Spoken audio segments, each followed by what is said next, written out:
पूजनीय बाला साहेब देवरस जी ने कहा है, संघ हिंदू समाज को सामर्थ्य संपन्न करना चाहता है।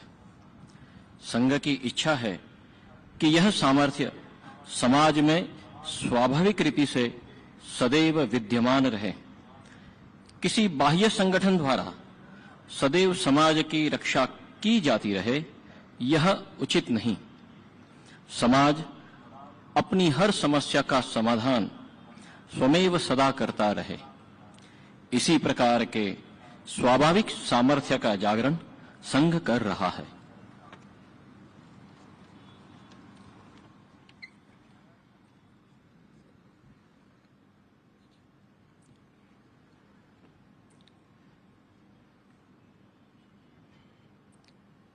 सकल जगत का मंगल करने त्रिभुवन में हम प्रेम भरे। वसुंधरा है माता सबकी, विश्व बंधुता भाव भरे। विश्व बंधुता भाव भरे। कोई नहीं है ऊंचा नीचा, कोई हमारा शत्रु नहीं। मानवता की यही धारणा, जन जन में हम बरे सभी। विश्व शांति है ध्येय हमारा, मंत्र यही गूंजे जग में। सकल जगत का मंगल करने त्रिभुवन में हम प्रेम भरे। वसुंधरा है माता सबकी, विश्व बंधुता भाव भरे। विश्व बंधुता भाव भरे। अधिष्ठान अध्यात्म ज्ञान का और साथ विज्ञान रहे। वसुधा को समृद्ध बनाने मानव मानव साथ चले। वर्ण वंश के भेद मिटाने यत्न भगीरथ सभी करे। सकल जगत का मंगल करने त्रिभुवन में हम प्रेम भरे। वसुंधरा है माता सबकी, विश्व बंधुता भाव भरे। विश्व बंधुता भाव भरे।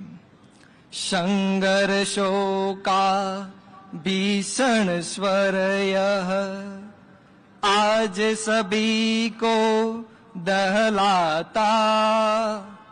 अणुअस्त्रों का नाम मात्र सुन थर्राती धरती माता। शांति समन्वय मंत्र सुनाकर मनुज मनुज में धैर्य भरे। सकल जगत का मंगल करने त्रिभुवन में हम प्रेम भरे। वसुंधरा है माता सबकी, विश्व बंधुता भाव भरे। विश्व बंधुता भाव भरे। वेश भले ही अलग अलग हो, जीवन दृष्टि एक रहे। पंथ भिन्न हो पर मानस में, भाव सभी का एक रहे। सत्य सनातन उसी भाव का गगनांचल में घोष करे, सकल जगत का मंगल करने, त्रिभुवन में हम प्रेम भरे। वसुंधरा है माता सबकी, विश्व बंधुता भाव भरे, विश्व बंधुता भाव भरे।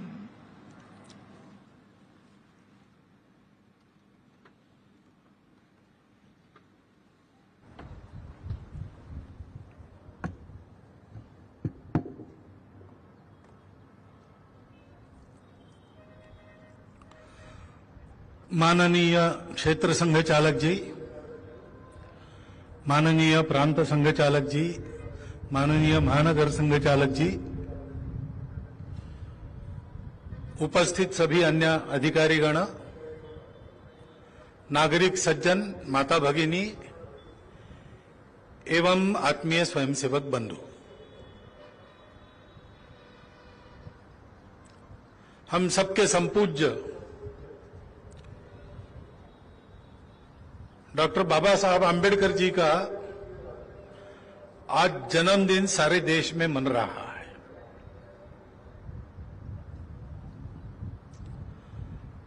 संपूर्ण देश में भेद समाप्त हो जाए, भेद का प्रतिपादन करने वाला सारा विचार, अंग्रेजी में कहते हैं लॉक स्टॉक एंड बैरल, समाप्त हो जाए। एक जाति विरहित, समतायुक्त, शोषण मुक्त समाज स्वतंत्र भारत में खड़ा होकर अपने देश को बड़ा करे, इस संकल्प के साथ अपने जीवन की सारी शक्तियां, अपनी सारी प्रतिभा, अपनी सारी संपत्ति, जिन्होंने संकल्प पूर्वक केवल इसी एक काम में लगाई, उनका आज हम स्मरण कर रहे हैं। आज 14 तारीख है, 14-15 तारीख जनवरी की हम जानते हैं, वो संक्रांति होती है, मकर संक्रांति सर्वत्र प्रसिद्ध है।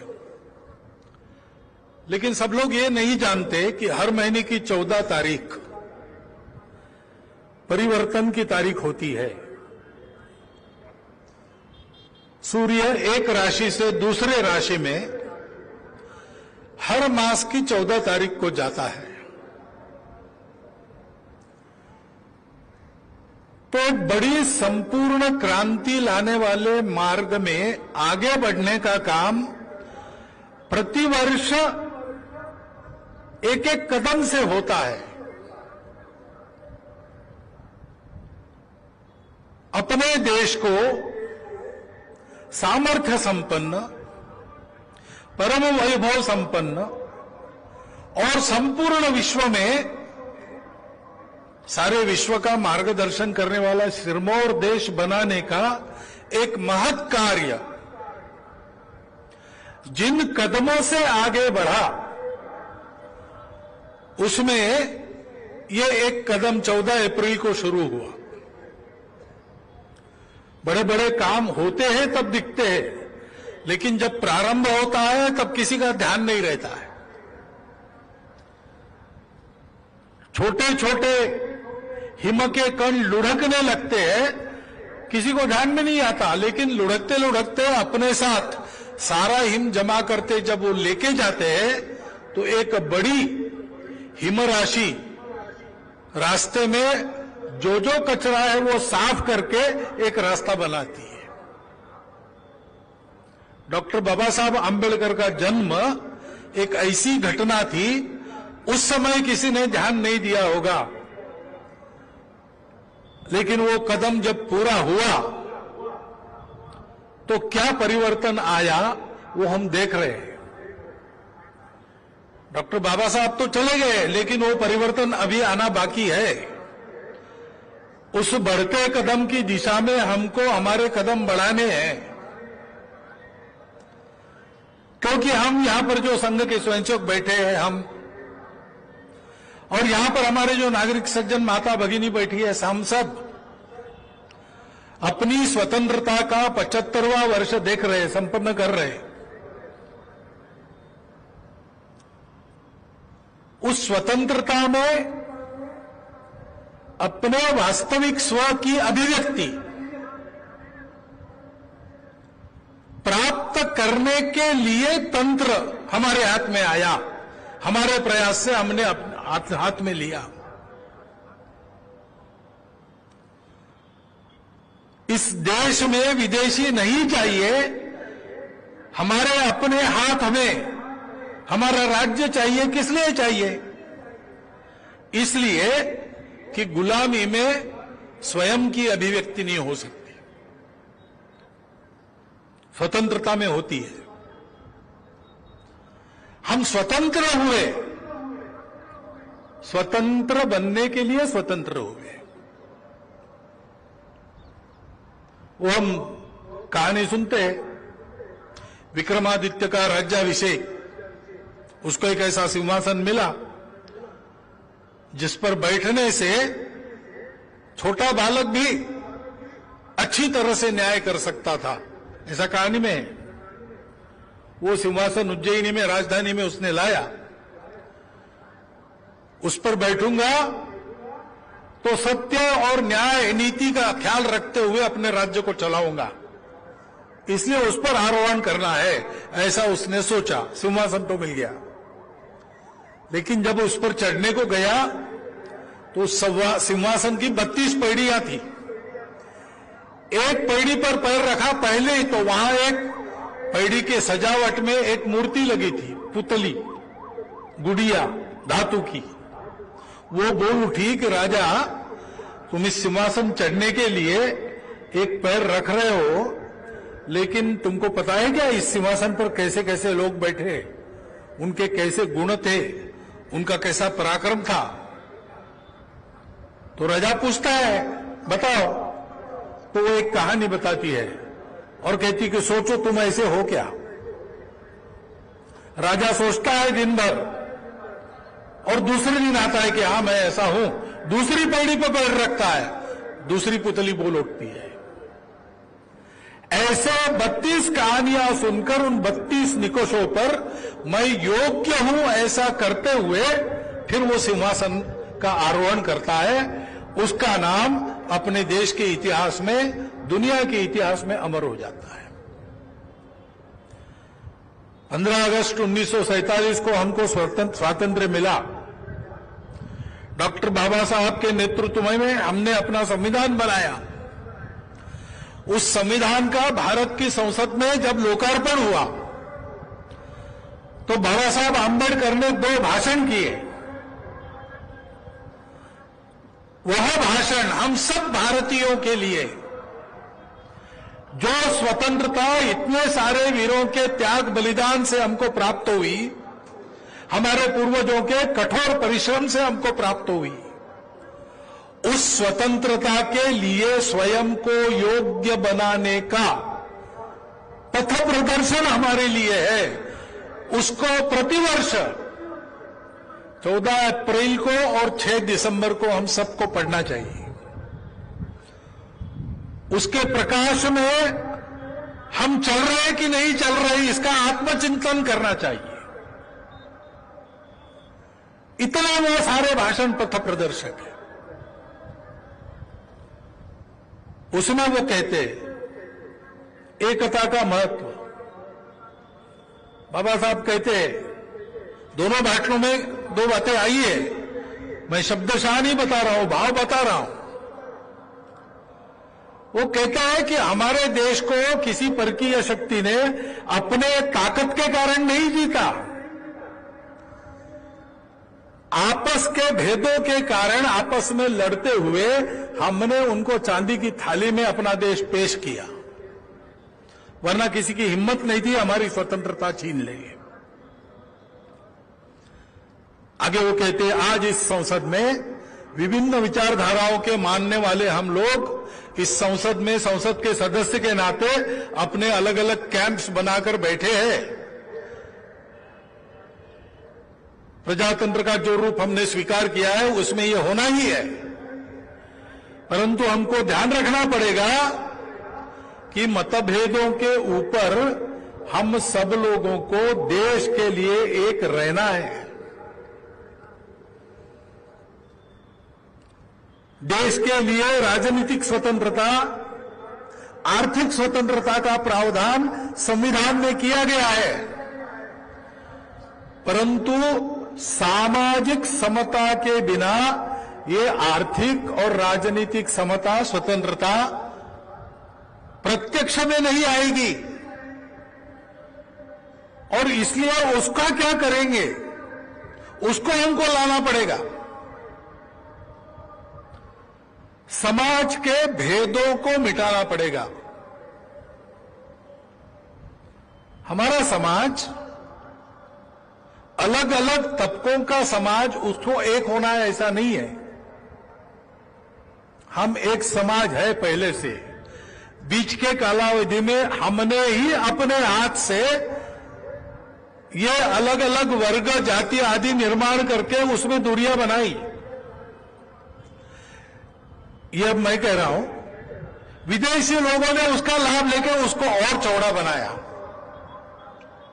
इस चक्रव्यूह के बाहर हमको आना पड़ेगा, एक बनना पड़ेगा, क्योंकि आखिर ये सब सपने हमको साकार करने हैं। राष्ट्रीय स्वयंसेवक संघ की स्थापना भी क्यों हुई? डॉक्टर हेडगेवार बचपन से देश के लिए चलने वाले हर काम में सक्रिय थे। देश के स्वतंत्रता के लिए उत्कट इच्छा उनके भी मन में थी। उसके लिए सब कुछ न्योछावर करने की उनकी तैयारी मन की हो चुकी थी। माता पिता दोनों बचपन में चले गए, इसलिए घर का कोई पास उनके पास नहीं था। घर संभालने का दायित्व भी नहीं था, इसलिए देश के लिए चलने वाले हर काम में उन्होंने भाग लिया। समाज सुधार के काम हो, समाज प्रबोधन के काम हो, समाज में आर्थिक उन्नति करने के लिए कोऑपरेटिव बैंक जैसे उपक्रम हो, समाज के प्रबोधन के लिए वृत्तपत्र चलाना, उसके संपादक बनना हो, स्वतंत्रता के लिए आंदोलन के मार्ग से चलने वाला कांग्रेस का काम हो, अथवा शस्त्राचार से ब्रिटिशों को भगाने की आकांक्षा रखने वाले क्रांतिकारक हो, जो जो भी समाज के उन्नति स्वतंत्रता के लिए चलता था उसके वो कार्यकर्ता बने। प्रामाणिकता से सब कार्यों का उन्होंने अनुभव लिया। स्वयं भी आंखें खोलकर समाज की स्थिति का निरीक्षण किया, चिंतन किया, और इन सारे कार्यों के उनके समकालीन धुरीण जो थे उनके साथ भी उनका घनिष्ठ संपर्क आया, चर्चाएं हुई। गांधी जी, सुभाष बाबू, सावरकर, मदन मोहन मालवीय, चंद्रशेखर आजाद, राजगुरु, कितने ही लोग उनके संपर्क में आए। वो काम करने वाले कार्यकर्ता थे उनके साथ, और सबके विचार जानने के बाद उनको ध्यान में आया कि सबके मन में एक बात जरूर है, विषय सबके अलग अलग है। डॉक्टर बाबा साहब अंबेडकर के साथ भी उनका संबंध था। पूना में संघ शिक्षा वर्ग में डॉक्टर बाबा साहब अम्बेडकर आए थे। उस समय उनके साथ जो लोग थे उनमें से एक बाद में महाराष्ट्र में एमएलए बने स्वतंत्रता के बाद। उन्होंने अपना आत्मचरित्र लिखा, उसमें ये बात लिखी है। भोजन के समय पहुंच गए, भोजन शुरू होने ही वाला था, जब पता चला कि द्वार पर ये सब लोग आए हैं। डॉक्टर साहब ने स्वयंसेवकों को कहा, अभी रुको, भोजन प्रारंभ मत करना। स्वयं उठकर गए, सब लोगों को ले आए, साथ बिठाकर सबने आनंद से भोजन किया। डॉक्टर बाबा साहब अम्बेडकर ने स्वयंसेवकों से बातचीत की, परख के देखा संघ में जाति भेद है कि नहीं, और बाद में दोपहर बौद्धिक वर्ग डॉक्टर हेडगेवार का होना तय था। डॉक्टर बाबा साहब अम्बेडकर को डॉक्टर हेडगेवार ने कहा कि आप स्वयंसेवकों को कुछ बताइए। उनका बौद्धिक वर्ग हुआ, उसमें उन्होंने भारत से सब प्रकार के भेद मिटाने की बात स्वयंसेवकों को कही। ये प्रसंग हुआ है। तो उनको ध्यान में आया कि सबने अपना अपना विषय चुना है, उसमें लग गए हैं, वो सारी बातें एक न एक दिन होकर रहने वाली है, इतने ये सारे लोग तपस्वी है, महापुरुष है। लेकिन सबके मन में एक बात है कि बार बार आक्रामकों के द्वारा पराजित होने की बारी अपने देश पर क्यों आई? आने वाले आक्रामक बहुत दूर से आए थे। हमारे देश की आबो हवा उनके अनुकूल नहीं थी। हमारे देश को वो जानते नहीं थे। यहाँ के रास्ते, यहाँ के जंगल, यहाँ के मैदान उनको कुछ परिचित नहीं था। यहाँ का अन्न उनके अनुकूल नहीं था। यहाँ के पानी, यहाँ की हवा उनके अनुकूल नहीं थी। मुट्ठी भर उनकी संख्या थी। हम लोग सोने की चिड़िया थे। ज्ञान का भांडार हमारे यहां से दुनिया के लिए दिया जाता था। हमारे शूरवीर सुरमाओं की धाक सारे दुनिया में थी। ऐसी परिस्थिति में मुट्ठी भर बर्बर आक्रामकों ने हजारों मील दूर से आकर बार बार हमको पराजित किया। ये इतिहास क्यों बना?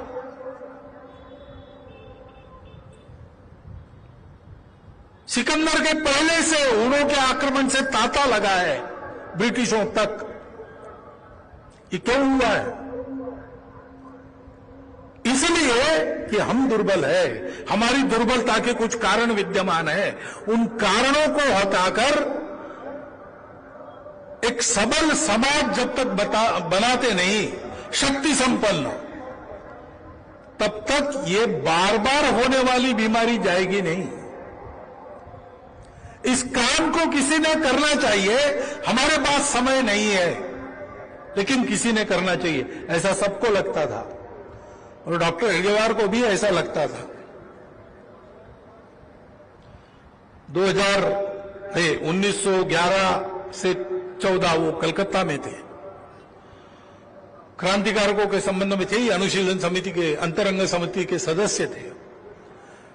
त्रैलोक्यनाथ चक्रवर्ती जी प्रसिद्ध क्रांतिकारक कलकत्ता में रहते थे। उनको एक बार मिलने के लिए गए और डॉक्टर साहब ने ये सब बताया उनको कि ऐसा मेरे ध्यान में आया है, सब लोग ऐसा सोच रहे हैं। और उन्होंने कहा कि लगता है कि कोई नहीं करेगा तो एक काम मुझे ही करना पड़ेगा। डॉक्टर साहब की जन्मशती के समय, समिति बनाते समय, त्रैलोक्यनाथ जी चक्रवर्ती जो दिल्ली में आ गए थे रहने के लिए, बहुत आयु हो चुकी थी, उनको समिति सदस्य बनाने के लिए हमारे कार्यकर्ता गए, तब उन्होंने ये बात बताई। और इसलिए एक शक्ति संपन्न, भेद रहित, गुण संपन्न और जिसके सामने देश का हित अपने जीवन कार्य के नाते संकल्प में मन में पक्का है, ऐसा हिंदू समाज बनाने के लिए संघर्ष शुरू हुआ। अपने स्वतंत्रता को अपने त्याग बलिदान परिश्रम से हमको देने वाले इन सभी महापुरुषों के संकल्पों को सत्य सिद्ध करने वाला समाज गढ़ना पड़ेगा। उसके लिए संघ का कार्य है और संघ को कुछ नहीं चाहिए। परम वैभव संपन्न विश्वगुरु भारत के समाज से गढ़ेगा। और इसलिए हमको भी विचार करना पड़ेगा। स्वतंत्र होकर 75 वर्ष हुए। डॉक्टर बाबा साहब आंबेडकर जैसे और उनके समकालीन और सभी महापुरुष जिन्होंने देश के लिए प्रामाणिकता से, निस्वार्थ बुद्धि से किसी न किसी क्षेत्र में काम किया, विचारधारा कुछ भी हो, जिनकी प्रामाणिकता थी, जिनका त्याग था, उन लोगों के संकल्प भी थे। भारत के करोड़ों करोड़ों लोगों की आकांक्षाओं को सत्य सिद्ध करने के लिए उन्होंने एक एक कार्य चुना था, उसमें कुछ संकल्प लिए थे। उन संकल्प को सत्य सिद्ध करने के लिए आवश्यक योग्यता लाने का हमारा क्या प्रयास चल रहा है? क्योंकि आखिर निर्भर तो इसी पर करता है। चुनौतियां बहुत है। आज हमारा देश दुनिया में बड़ा हुआ है, उसकी प्रतिष्ठा बनी है, उसका वजन बढ़ रहा है, उसकी संपत्ति बढ़ रही है। देश की जनता में देशभक्ति का संचार फिर से होने लगा है और फलस्वरूप G20 का नेतृत्व करने का अवसर भी इस बार अपने देश को मिला। ये गौरव भी बढ़ रहा है, परंतु संकट भी है। पश्चिम सीमा, उत्तर सीमा हम निश्चिंतता से सो सकते हैं, इतनी सुरक्षित नहीं है। हमारे सैनिकों को तो जागना ही पड़ता है, हमको भी जागना पड़ता है।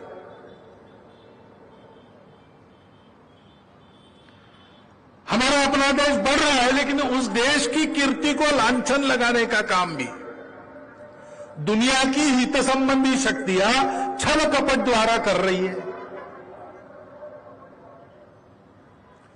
कई प्रकार से बदनाम किया जाता है। एक तरह से बौद्धिक लड़ाई है, उसको भी लड़ना है।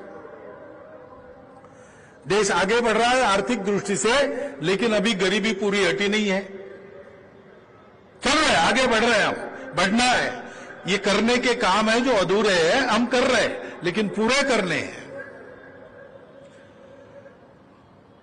तो हमको भी अपने आप को बनाना है। उस समय दुनिया से जो चुनौतियां हमारे सामने आ रही, उसका भी मुकाबला करना है। दुनिया में जो हमारी प्रतिष्ठा बन रही, उसके अनुरूप दुनिया को अपना अवदान देना भी है। बहुत सारे काम है, लेकिन बहुत सारे काम पूर्ण होने के लिए जो चाहिए, उसके जड़ में कौन सी बात है? एक राजा सुबह उठा अपने महल में और उसने स्नान वान करके, नाश्ता करके, व्यायाम करने के लिए गया मैदान में। मुतद्दार को बुलाया, अच्छा घोड़ा लाओ, रिपीट करता हूं। नया घोड़ा आया था, उसको मुतद्दार लेना लाया। सुंदर पंचलक्षणी घोड़ा, अरबस्तान से मंगाया हुआ, बहुत अच्छा। राजा चढ़ा उस पर, लेकिन घोड़ा चले ही नहीं, घोड़ा अड़ गया। आधा घंटा पौन घंटा प्रयास करने के बाद भी कुछ नहीं हुआ, तो राजा ने कहा छोड़ दो, आज व्यायाम नहीं करेंगे। वापस आया, स्नान वान करके नाश्ते के लिए बैठ गया। पराठे आए नाश्ते में, देखा तो 3 आए थे, तीनों के तीनों जल गए थे। राजा का मूड ऑफ हो गया, वैसे ही उठ गया कि आज पान खाकर ही आराम लेंगे। पान निकाला तो सारे पान अंदर जो रखे थे डिब्बे में सड़ गए थे। तो राजा विचार मग्न हो गया कि ऐसा क्यों हुआ, घोड़ा क्यों अड़ा, रोटी क्यों जली, पान क्यों सड़ा। जो रास्ते में मिले उसको वही पूछता जाए। दरबार में आया, पहला प्रश्न वही पूछा। लोगों को समझ में नहीं आया क्या प्रश्न है, घोड़ा क्यों अड़ा, रोटी क्यों जली, पान क्यों सड़ा। तो एक अनुभवी वृद्ध दरबारी था, उसने ध्यानपूर्वक राजा की मुद्रा देखी, राजा के ये प्रश्न सुने और उत्तर दिया, महाराज एक ही कारण है, घुमाया नहीं इसलिए। घोड़े को जिस मैदान में रपेट करवानी है उसका परिचय करवाते, उसको घुमाते हैं, बाद में वो जाता है।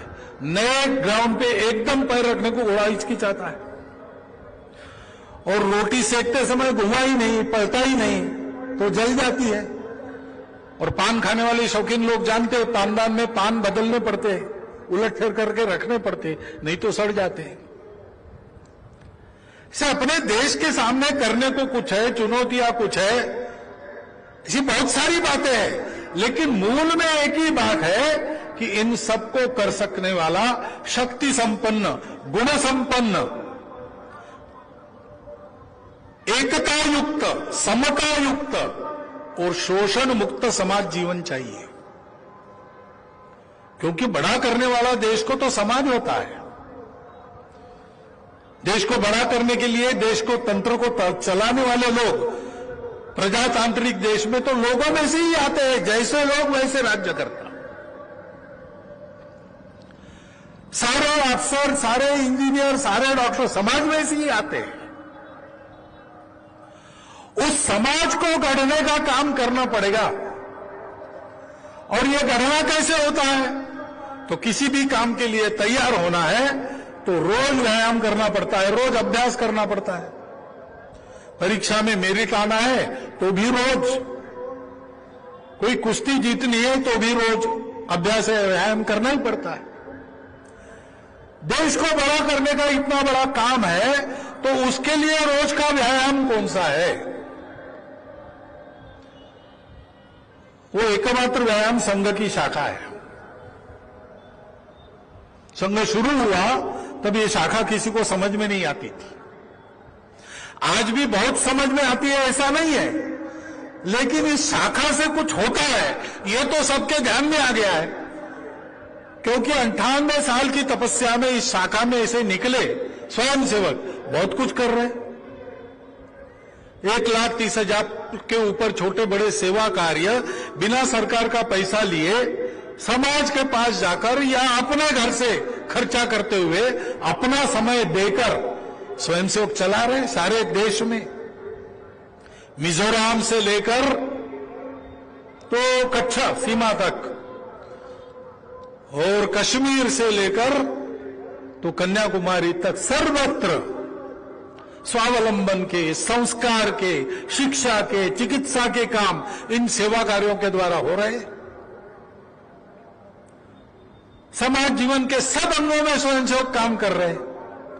जहां कर रहे हैं वहां समाज के विश्वास पात्र बन रहे हैं। फलस्वरूप समाज भी आज संघ को आस्था की नजर से देख रहा है और चाहता है कि संघ कुछ करे, लेकिन कोई कुछ करे ऐसे काम नहीं होगा। हमारा काम हम सबको खुद को करना पड़ेगा। जैसा मैंने कहा, समाज बलवान होना चाहिए तब सब होता है। कोई एक व्यक्ति, एक पार्टी, एक तत्वज्ञान, एक नारा, एक अवतार, एक महापुरुष देश को बड़ा नहीं कर सकता, देश की समस्याएं पूर्ण रूप से नष्ट नहीं कर सकता। ऐसा अगर होता तो पिछले 200 वर्षों में सारे दुनिया के संपूर्ण इतिहास में जितने महापुरुष हुए उससे ज्यादा महापुरुष हमारे देश में हुए। गांव-गांव से लेकर और राष्ट्र स्तर तक सर्वत्र हुए। संपूर्ण दुनिया जिनके जीवन को देखती है, विवेकानंद, महात्मा गांधी जैसे, डॉक्टर अंबेडकर साहब जैसे, ऐसे महापुरुष हो गए। लेकिन हमको अभी भी काम करना बाकी है, हमको आगे चलना है। क्यों? क्योंकि ये सब सहायक होने वाली बातें हैं। सिंहासन तो ऐसा है कि यहां बैठ जाओ तो छोटा बालक भी न्याय नीति से राज्य चला सकता है, न्याय दे सकता है, सत्य के आधार पर चलता है। परंतु उस सिंहासन पर चढ़ने वाले को एक एक कदम योग्यता का आगे बढ़ना पड़ता है। प्रजातंत्र में प्रजा राजा होती है, राजा को राजा बनाने वाली भी प्रजा होती है, और इसलिए प्रजा की योग्यता संघ जैसे संगठन को भी ठेका देने से यह होने वाला नहीं है। संघ जरूर सहायक होगा, संघ इस दृष्टि से समाज को तैयार करेगा, लेकिन देश के परम वैभव संपन्नता की मंजिल को पाने वाली राह सबको चलनी होगी। और इस दृष्टि से करने लायक कुछ काम है जो हम सब कर सकते हैं। उसके लिए योग्य बनने का काम संघ की शाखा में होता है। संघ की शाखा में आइए, योग्य बनिए। संघ का स्वयंसेवक योग्य बनने के लिए संघ में आता है और योग्य बनते बनते अपने रुचि, क्षमता, समय के अनुसार कोई काम चुनता है संघ को चलाने का, अथवा समाज में जो आवश्यक है वो उसको चुनता है और प्रामाणिकता से, निस्वार्थ बुद्धि से, तन मन धन पूर्वक देश के वैभव के लिए उस काम को करता है। आप भी कर सकते हैं,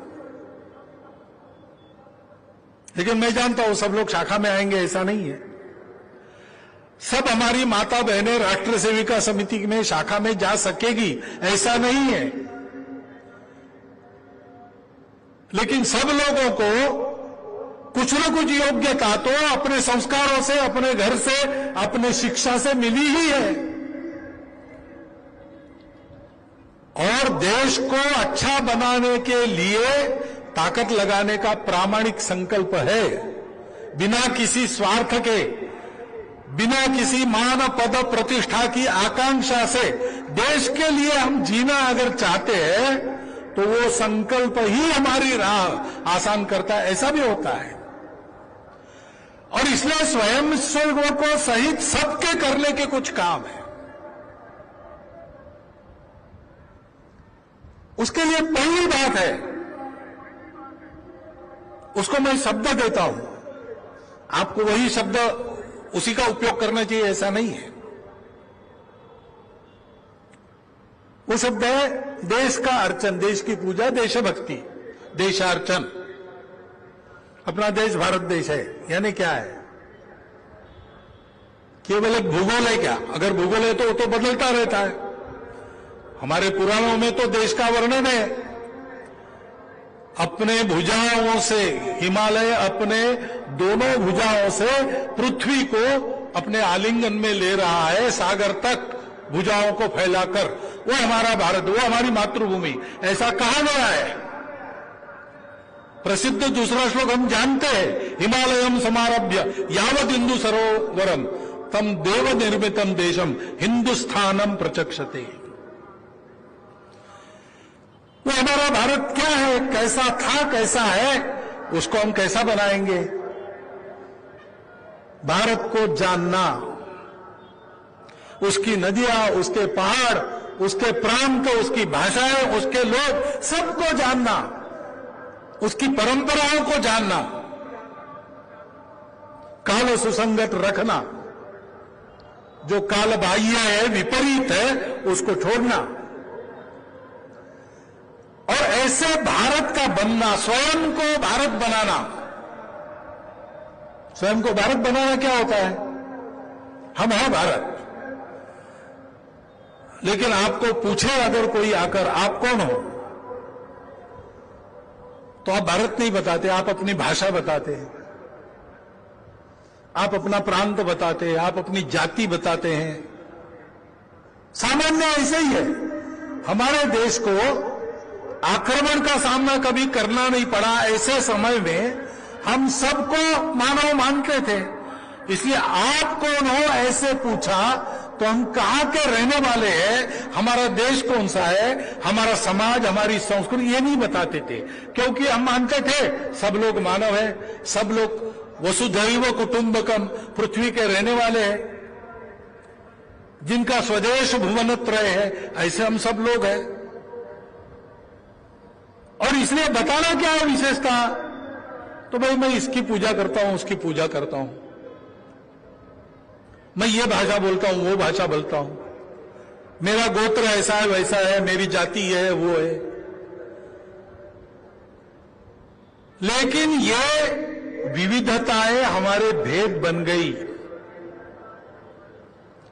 उस भेद भावना को मन से हटाकर हम सबसे पहले भारत माता के पुत्र है।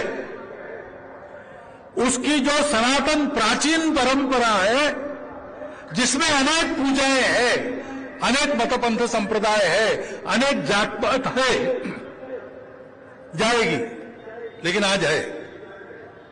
अनेक प्रांतों के रहने वाले लोग हैं, अनेक प्रकार का खान पान रीति रिवाज है, लेकिन ऐसा होने के बावजूद इन सबका स्वीकार और सम्मान करते हुए भी हम सबसे पहले भारत के हैं। भारतीय संस्कृति को, जिसको आज लोग हिंदू संस्कृति कहते हैं, सनातन धारा है उसकी, उसके अनेक नाम रहे हैं। उसको मानने वाले लोगों के समाज के हम अंग हैं। आज हमारी पूजा कोई हो, भाषा कोई हो, प्रांत कोई हो, डीएनए हम सबका एक है। हमारे पूर्वज भारतीय पूर्वज है। प्राचीन समय के ऋषि मुनियों, राजाओं से लेकर तो आज तक के हमारे देशभक्तों तक यह पूर्वज परंपरा हमारी अपनी है, बाहर की नहीं, यहां की। और ये सब हमारी विविधता कुछ भी हो, हम सब एक समाज है, इस भारत का समाज है। हम संघ के लोग इसको हिंदू समाज कहते हैं, हम हिंदू हैं। कुछ लोग कहते हैं हिंदू मत को, भारतीय को, तो समानार्थी शब्द है। वो केवल भूगोल से संबंधित नहीं है, संस्कृति और पूर्वजों से भी उसका संबंध है, और वो परंपरा बहुत पहले जाती है। ऐसे हम लोग हैं। ये जानना, इसको मानना और बनना, किसी जाति में, किसी भाषा में, किसी पंथ संप्रदाय में हमारा जन्म हुआ, लेकिन मैं भारत को पहले रखूंगा। उसके हित की बात मेरे हित की बात है, मेरे हित की बात उसके हित के विरुद्ध जाती है तो मैं अपने हित की बलि दूंगा। ये हमारी छोटी छोटी पहचानें हैं, उन सबका सम्मान है, उन सबका आदर है, लेकिन भारत की पहचान के पीछे ये सब छोटी है। इसको कहते हैं ऐसे चलना, ऐसे रहना, ऐसा विचार करना, मन वचन कर्म से ऐसे बनना। ये देश की पूजा है। जिसकी पूजा करते हैं वैसा बनना, ये वास्तविक पूजा है। शिवो भूत्वा शिवम भवेत्, भारतो भूत्वा भारतम यजेत। ये देश की पूजा। दूसरी बात है, अपने देश के सभी वासियों के प्रति मन में सद्भावना रखकर काम करना। वो सब अपने हैं, उन सबको अपने साथ जोड़कर देशभक्ति के इस मार्ग पर आगे बढ़ाना है। आज वो दिखते कुछ भी होंगे, बोलते कैसे भी होंगे, हम सुरक्षित रहे इस काम को करने के लिए इतनी शक्ति और नीति रखते हुए इन सबको एक करके आगे बढ़ाना है। और इसलिए सद्भावना चाहिए, भेद नहीं चाहिए, एक दूसरे के प्रति कटु भाषा का प्रयोग नहीं करना है, एक दूसरे के मन को ठेस होगी, ठेस बने बैठेगी, ऐसा कर्म नहीं करना है, उससे बचना है, संयम से काम लेना है, धैर्य से काम लेना है, लेकिन दृढ़तापूर्वक रहना है। धैर्य और संयम दुर्बलों को शोभा नहीं देता है।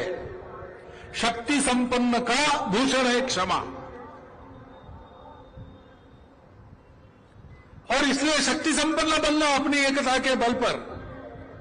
सब प्रकार के गुणवत्ता अपने में चाहिए, लेकिन उसका उपयोग करने के लिए अच्छा शील चाहिए। प्रज्ञा, शील और करुणा ये तथागत की मार्ग की विशेषता है। अपने संस्कृति में ही कहा है, विद्या विवादाय धनम मदाय शक्ति परेशान परपीडनाय खलस्य। ऐसे दुष्ट करते हैं, विद्या से विवाद करते हैं, धन से मदमस्त हो जाते हैं, और शक्ति का उपयोग सबको पीड़ा देने के लिए करते हैं।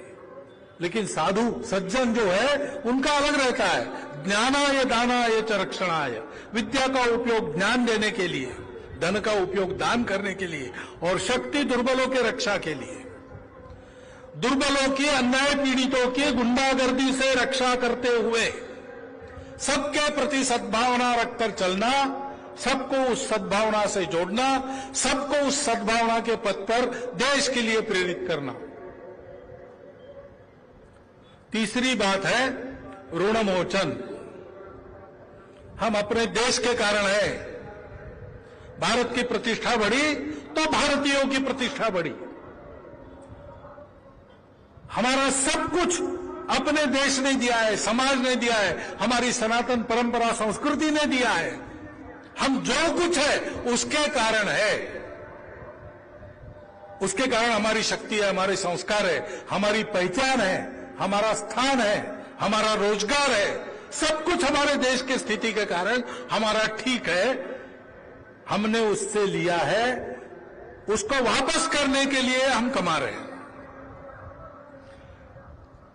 हमारी आर्थिक शक्ति, हमारी शारीरिक शक्ति, हमारी बौद्धिक शक्ति, हमारी मनस शक्ति, सबका उपयोग अपने देश को, अपने समाज को, अपने संस्कृति को, धर्म को आगे बढ़ाने के लिए हमको करना है। जितना अपने लिए चाहिए, अपने परिवार के लिए चाहिए, न्यूनतम उतना रखना, बाकी सब दे देना समाज के लिए, देश के लिए। समय से लेकर सब बातें, समय, धन संपत्ति, विचार, सब कुछ। रोटी, कपड़ा, मकान, स्वास्थ्य, शिक्षा, अतिथि सत्कार, ये गृहस्थ धर्म है, वो 6 कर्तव्य है। और समाज में जाते समय थोड़ा बहुत अच्छा अपने अपने पद प्रतिष्ठा के रूप थोड़ा बहुत रहना पड़ता है। वो कुछ ऐसी अतिरिक्त आवश्यकता है, इतना छोड़कर बाकी अपना नहीं है। चैन अय्याशी हमारी नहीं है। ये जो ज्यादा का है वो दे देना है, वो लगा देना है, और अपना काम कम से कम चलाकर अधिक से अधिक देना है, क्योंकि देश को गति से आगे बढ़ाना है। इसको मैं कहता हूं ऋण मोचन। ऋणायाम पर उससे विमोचित होना है, मुक्त होना है। मुक्त तो हो नहीं सकते, जन्म भर सेवा करते रहेंगे। और चौथी बात है अनुशासन। डॉक्टर बाबा साहब आम्बेडकर ने ये इशारा दिया था उन 2 भाषणों में एक में। उन्होंने कहा कि अब हम स्वतंत्र हो गए, अब ब्रिटिशों का राज्य नहीं है।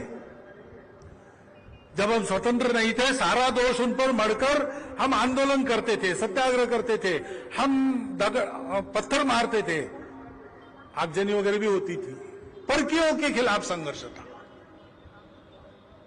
तो कुछ अनियमितता हुई, नियमों का भंग हुआ, थोड़ा उल्टा सीधा काम हुआ तो भी क्षम्य था। लेकिन अब हम अपना राज्य चला रहे हैं। जिस किसी की हो, सरकारें अपनी है, राज्य अपना है, व्यवस्था अपनी है, हमने बनाई है, हमने खुद को दिलवा दी है। और इसलिए नागरिक अनुशासन का पालन ये सर्वोपरि है। वो तो कहते हैं कि मैं अब सत्याग्रह की भी सिफारिश नहीं करूंगा, वो भी नहीं करना चाहिए। कानून संविधान में मार्ग है, उसी से जाना, उसी को मानना। भगिनी निवेदिता ने कहा था कि स्वतंत्र देश में नित्य जीवन में देशभक्ति का प्रकटीकरण कैसे होता है? नागरिक अनुशासन के पालन के द्वारा होता है। अपने देश के सब समझदार लोग और सब स्वयंसेवक, क्योंकि वो भी समझदार बनते हैं संघ में आके, ये 4 बातें हम आसानी से कर सकते हैं। ये उनको करना पड़ेगा, योग्य बनना पड़ेगा। अपने जीवन से सारे स्वार्थ और भेदों को हटाकर अपने देश को विश्वगुरु बनाने का प्रण लेकर जीवन जीना पड़ेगा, क्योंकि अपने देश के बड़ा होने की आवश्यकता दुनिया को है। 2000 साल तक सब प्रकार के प्रयोग करके थकी हुई दुनिया आज नए रास्ते के लिए भारत को निहार रही है। और आनंद की बात है कि भारत भी उस प्रकार आगे बढ़ रहा है। लेकिन और बढ़ना है, इसलिए अपने कर्तव्य का स्मरण करते हुए अपने कर्तव्य को पूर्ण करने के लिए पूज्य डॉक्टर बाबा साहब आम्बेडकर जी जैसे त्यागमय, ज्ञानमय, करुणामय, सत्य के लिए लड़ने वाले जीवन का आदर्श अपने सामने रखते हुए संपूर्ण समाज को अपना मानकर उसको साथ लेकर उसके साथ चलते हुए हम सबको आगे बढ़ना पड़ेगा। और इसीलिए राष्ट्रीय स्वयंसेवक संघ के इस कार्यक्रम में केवल गणवेश पहनकर स्वयंसेवक आते और इतना सारा करते तो भी हमारा कार्यक्रम संपन्न हो जाता। लेकिन ये केवल संघ को नहीं करना है, हम सबको करना है। और इसलिए हमारे कार्यक्रम सार्वजनिक भी होते हैं, हम सबको बुलाते हैं। उसके कारण संघ कार्य बढ़ाने में लाभ होता है, ये बात अलग है। लेकिन केवल संघ बढ़ाने के लिए काम नहीं चलता है। संपूर्ण समाज का एक कर्तव्य है, उस कर्तव्य का स्मरण देकर उसके योग्य हम बन सकते हैं। ये उदाहरण स्वयंसेवकों की इस अनुशासित शक्ति के नाते आपके सामने रखते हुए हम सब मिलकर देश को बड़ा बनाने के काम में लग जाए, ये उद्देश्य रख के ऐसा कार्यक्रम होता है। उसके इस उद्देश्य को समझकर आपने इसका अवलोकन किया होगा। उसके आधार पर आज के पवित्र दिवस पर कुछ संकल्प कीजिए और उसको आगे बढ़ाइए। इतना एक अनुरोध स्वयंसेवकों के साथ यहां बैठे हुए नागरिक सज्जन माता भगिनियों के सामने भी रखता हूं और मेरे 4 शब्द समाप्त करता हूं।